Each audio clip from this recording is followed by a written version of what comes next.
అనుకోండి, గొడవ చాలా వరకు తక్కువనే ఉంటుంది, తక్కువ అసలు రాదు చెప్పాలి.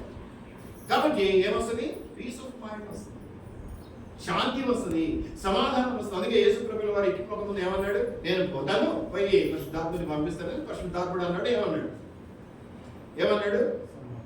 ఆదరణకర్త, సమాధానకర్త, శాంతి దూత, ఇలాంటి రకరకాల పేర్లు చెప్పాడు దేవుడు.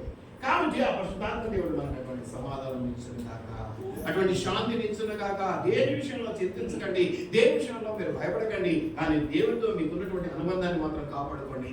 ఏ దిక్కు లేకపోతే దేవుడే దిక్కు. అటువంటి దేవుడే దిక్కులు ఉన్న పరిస్థితుల్లో కూడా మీరు చెడగొట్టుకుంటే ఇంకెవరి దిక్కు మీరు ఎవరి దగ్గరికి వెళ్ళగలరు? అర్థమవుతుంది నా ప్రశ్న?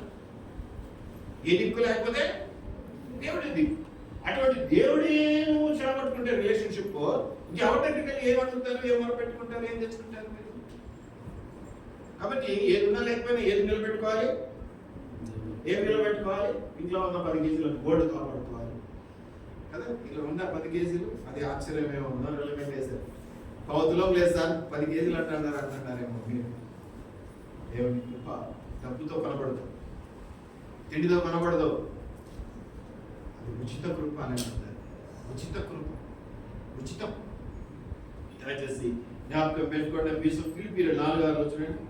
ఫిలిప్పీలు 4:6. ఫిలిప్పీలు 4:6. దేనిని గురించి ఏదైనా చింతించకుడి, ప్రార్థన విజ్ఞాపనలు అయితే దేని విషయంలో కూడా చింతించకండి. ప్రతిసారి చెప్తున్నాను, if you are an employee don't worry. ఇంకా అమ్మ నాన్న మీద ఆధారపడుతున్నాం 30 సంవత్సరాల నుంచి, డోంట్ వరీ.